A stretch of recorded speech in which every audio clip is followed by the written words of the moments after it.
got to the... Yeah, ready. Yeah. Right, well, good morning, everyone. And this is the first of hopefully many courses we'll be running. And it's all to do with... Oh, got a mic. It's all, yeah. It's all to do with the use of mobile phones, really, and promoting social media. And that was sort of one of the ways in which I sort of used as a platform to promote what I was doing. So this is like, well, it's D-Day, and actually is D-Day. It's the 75th anniversary. We're the 6th of June, and we're up in Blackpool. And hopefully you'll all get as much out of it as I did when Brees Media first introduced this system to me, and then I've used it now to go out and get testimonies of people that previously didn't get their stories out there for whatever reason, and it's usually because the mainstream media were blocking them or refusing to put their stories out. And the subject that I've chosen really is things to do with whistleblowing, cover-ups, and child abuse cover-ups, and it's not a nice subject, and it's something that no one really wants to talk about. So that is for me. Everyone else will have all their own different reasons, and in doing so, I've met some fantastic people, and I've sort of got to know the majority of the people here. And one of the people that got in touch with me, it was over Christmas, I think, last year, was Mike Tarraga, and it was via social media after seeing some of the work I've done. And the one thing I remember looking at the icon that come up and thinking, he's an interesting looking chap.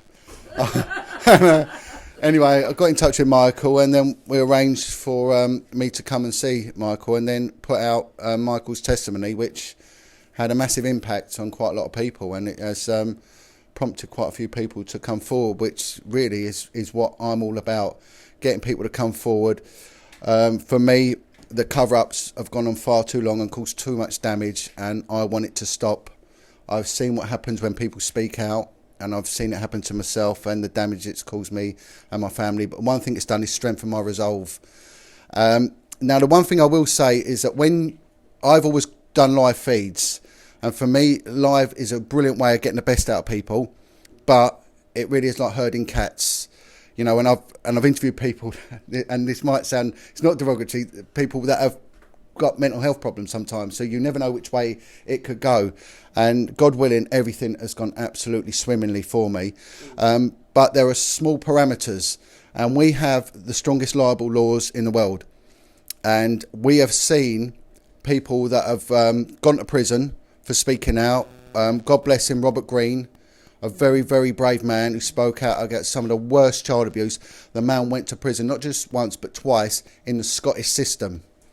And it was only really that there was quite a prominent gangster, as it were, protected the guy. And I think that was a deliberate ploy to get him hurt and to shut him up.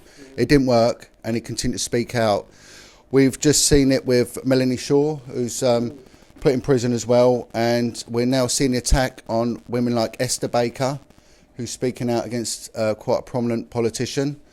And we're seeing it now with the trial that's going on in north of England with this guy, Nick. And they will pick on anything. So libel laws, and really what you're looking at is naming people, naming places. If someone's dead, then they're fair game. But also be careful, because if they are like the Janner family, very wealthy family, whose son is a very high up barrister, again, they can use defamation laws to then attack you.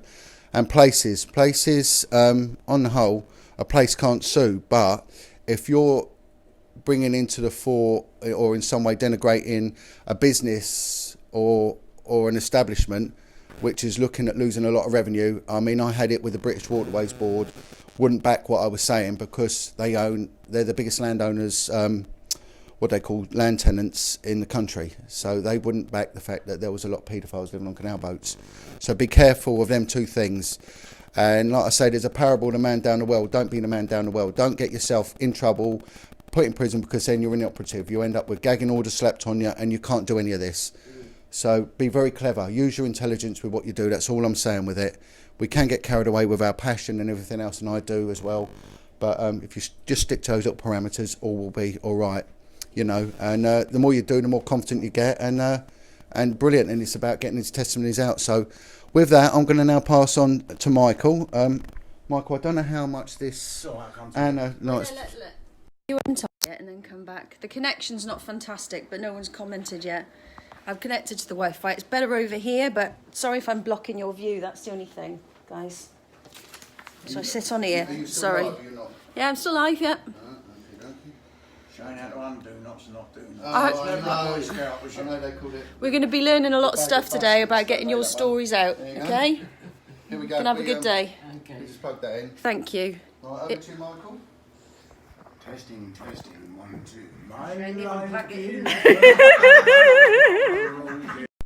Good morning. My name's Mike Tarraga. I'm here because I'm going to tell you guys how this has worked. For 50 years, I had tried every method to get my story out and to get it heard. I was abused in the child care system up until I was a teenager. Nobody would listen to me. And those that did cock an ear called me a liar. I wrote a book called The Uncouth Lout. Paid for it, published it myself, got it printed. I'm used to using a mic on stage, you know, and show this personality. And it got the story out locally, but it didn't do any good. I saw something on social media, a film. It was Wedger. And I thought to myself, hold up. It came out, he was ex-Old Bill, and I thought, oh my Lord, the filth. Can you trust the filth? And my answer was no. But I've got a friend who's a copper here, and he said to me, have a go at this, do this, someone will listen. So I rang John. He came up and filmed in my home. I didn't know that he was going to film. Out of that filming came Meat Rack Boy, which is a kind of updated version. Extremely proud of it, but I'm more proud of the fact that it was through this media that it got out. I couldn't have done it on my own. I didn't know how to do it. And my hope is that you guys will learn over this little course and go home and do exactly the same as Breeze Media and John Wedger are doing. Because if you don't, you've wasted your time, Meat Rack Boy's money that could have been used for those who really want to spread the message. Abuse has to stop. Justice has to come to the fore. These horrible, horrible little scroats who like to troll those who have been abused must be shot down in bloody flames. I get angry. I get very emotional. Abuse is not something to be laughed at. It's not something to watch on a bloody porn channel. It's something that has to be stopped. And the only way that this will be stopped is going through a media like this. Now, I have to do the Indian rope trick and disappear. But I'll see you tonight. And I hope that you guys will be able to tell me, wow, I got something out of that. And more than that, I hope you can get your listeners, your Facebookers, your Twitters, whatever, your WhatsAppers. I don't know how it bloody well works. But get them to buy Meat Rack Boy, because I do not get one single penny. Nor do I want any money out of this. My days of fame and fortune have long gone. The last time I was famous, I was on Police 5, for Christ's sake. You know, and the whole world was looking at me. I want the world to look at Meat Rack Boy and go, there is life after abuse. A lot of it. I didn't get a lot of it. But I tell you what, the lunatic asylum has got to be the best place to meet a partner who makes you laugh, who I've never ever argued with. She's too bloody strong for that. But you can come out of it. You can get happiness. But if you don't tell your story, you won't.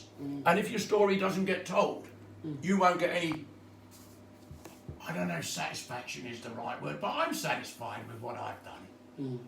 And I hope that my message goes out loud and clear. Thank you all for coming up, and I really do hope you get something out of it. So I'll give you back to Anna. Anna, just shut up. Yay! I'm gone. I'm out. Bye now. Yay! This is the best way. Bye, Right, that's it for now, everyone. We might Have a be good back. one, and I'll see you tonight. Thank you.